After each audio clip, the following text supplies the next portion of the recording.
Ya, kali ini teman-teman kita akan membahas kembali mengenai PI Network dan tentu yang saya bahas adalah mengenai migration. Ya, migration. Ya, jangan lupa like, comment, dan subscribe. Ikuti terus channel ini supaya kita bisa berbincang-bincang. Hahaha. Iya, teman-teman yang membahas dan yang menunggu-nunggu migrasi kedua dan kita akan baca ini adalah mengenai migrasi teman-teman ya. Roadmap perjalanan migrasi mainnet berdasarkan prioritas dan menjelaskan tektonik dan pasokan PI. Hyperloader blok ini akan menguraikan peta jalan migrasi mainnet berdasarkan prioritas jaringan dan memperjelas mekanisme tokenomics dan pasokan PI. Roadmap migrasi mainnet dengan prioritas. Dalam membahas migrasi PI mainnet, ingatlah fakta-fakta berikut. 1.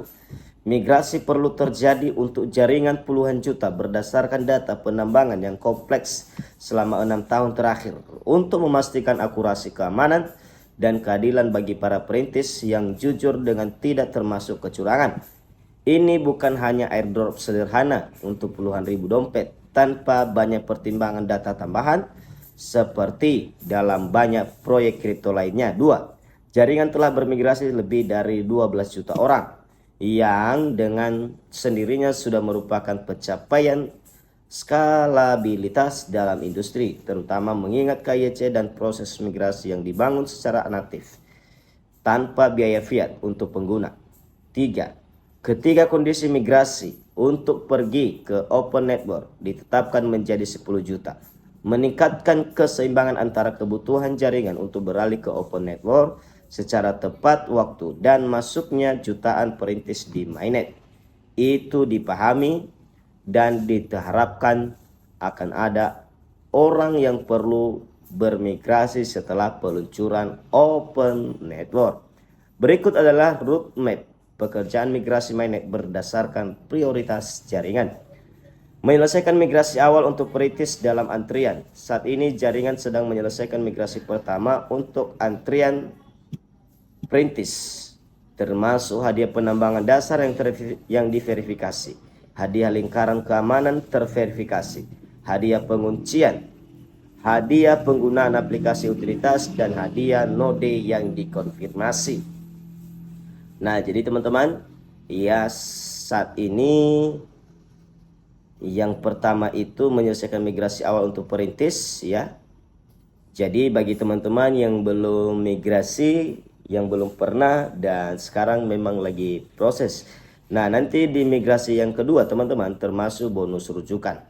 Migrasi kedua termasuk bonus rujukan. Setelah migrasi pertama dalam antrian saat ini selesai, migrasi kedua akan menjadi fokus. Migrasi kedua juga akan mencakup bonus penambangan rujukan yang diatribusikan kepada anggota tim rujukan yang lulus KYC. Nah, jadi teman-teman, apapun ceritanya yang dapat bonus rujukan atau teman-teman punya referral, teman-teman hanya bisa dapat yang sudah lulus KYC. Nah, jadi bagi teman-teman seperti saya, banyak sekali teman-teman, hampir ya ratusan orang kalau saya rasa yang sudah KYC paling 10 orang kira-kira begitu. Nah, jadi paling nanti bonus rujukannya hanya dari situ. Ya, yang lainnya lolos angus. Ya, tidak angus sih, menunggu entah kapan hilangnya. Nah, migrasi produk yang sedang berlangsung. Nah, ini sedang berlangsung juga. Akhirnya PI Network akan beralih ke migrasi berkala dan berkala. Berkala dan berkala, misalnya bulanan, kuartalan, dan lain-lain yang akan ditentukan, yang akan mencakup semua bonus dan hadiah. Nah, jadi ke depan itu migrasi setelah nanti migrasi kedua, ya tentunya seperti saya sudah migrasi pertama dan saya sedang migrasi kedua. Sekarang ini mudah-mudahan nanti migrasi kedua ya lumayan lah. Kalau ada 10 orang yang sudah KYC, ya entah berapa itu nanti dapat, lumayan. Dan kemudian teman-teman, nanti kita akan masuk setelah migrasi kedua ya, masuk migrasi produk atau seterusnya. Nah, jadi nanti itu akan misalnya ada yang bulanan migrasinya, ada yang kuartalan, dan lain-lain yang ditentukan. Nah, itu nanti ditentukan. Ya, perhatikan bahwa perbedaan dalam UI antara saldo transferable dan saldo yang diimigrasi aktual sebagaimana dimaksud menggunakan perkiraan. Perhitungan yang disederhanakan untuk menghemat waktu dan sumber daya komputasi.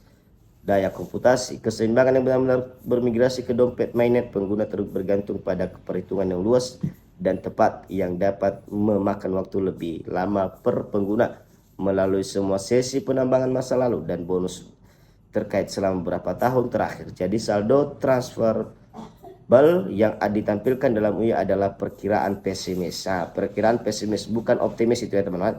Dari jumlah PI yang sebenarnya termasuk dalam migrasi pertama. Nah, itu dia. Jadi teman-teman, kalau seandainya ada perkiraan saldo yang bisa ditransfer sekarang di aplikasi teman-teman, di aplikasi mainnet ya, jadi itu hanya perkiraan pesimis ya, jadi itu tidak semua. Nah, itu bukan perkiraan totalnya. Nah, migrasi pertama yang sebenarnya untuk semua orang sudah berisi hadiah penambangan dasar mereka yang verifikasi, hadiah lingkaran keamanan, hadiah penguncian, hadiah penggunaan aplikasi utilitas, dan hadiah node yang terkonfirmasi. Untuk beberapa, pada dasarnya hanya tidak termasuk bonus penambangan rujukan. Nah, itu dia guys. Nah, jadi pada saat migrasi kita pertama itu tidak termasuk bonus rujukan ya. Nah, pada pasokan dan alokasi PI. Ya, pasokan maksimum PI adalah 100 miliar token. Pasokan maksimum terdiri dari hal-hal berikut: 65 token Blion atau 65% dialokasikan untuk semua penghargaan pertambangan masyarakat.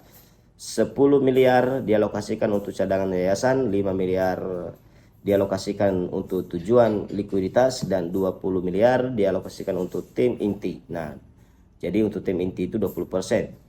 Setiap alokasi yang disebutkan di atas melacak kecepatan penerbitan imbal pendapat pertambangan migration komunitas sehingga proporsi setiap alokasi dalam total pasokan tetap sama pada waktu tertentu. The total pasokan efektif PI. Nah, silakan teman-teman perhatikan sendiri ya. Ya, kesimpulan, jaringan ini didedikasikan untuk menyelesaikan migrasi mainnet untuk semua perintis yang nyata, terverifikasi dan jujur sesegera mungkin sambil memastikan akurasi, keamanan, dan integrasi jaringan. Tokenomics PI dilarang untuk menyelaraskan pertumbuhan jaringan jangka panjang dengan kontribusi nyata dari masyarakat, memastikan bahwa model penerbitan tetap adil, didorong oleh kemajuan dan didasarkan pada partisipasi aktual. Nah, jadi itu deh guys. Jadi yang perlu kita perhatikan tadi itu ya, kita tunggu migrasi kedua. Jadi itu dia teman-teman yang menanyakan tentang migrasi dan bagaimana kabar migrasi itu nanti. Dan tentunya kalau udah habis migrasi kedua, kita akan menuju migrasi yang ketiga periodik, yaitu kita akan diatur nanti per skala ya teman-teman. Ada yang bulanan ya, ada yang per 4 bulan ya, dan lain-lain sebagainya. Yang penting itu dia teman-teman. Nah, jadi itu dia guys. Semoga informasi ini bisa bermanfaat teman-teman. Jadi yang menunggu-nunggu tentang migrasi.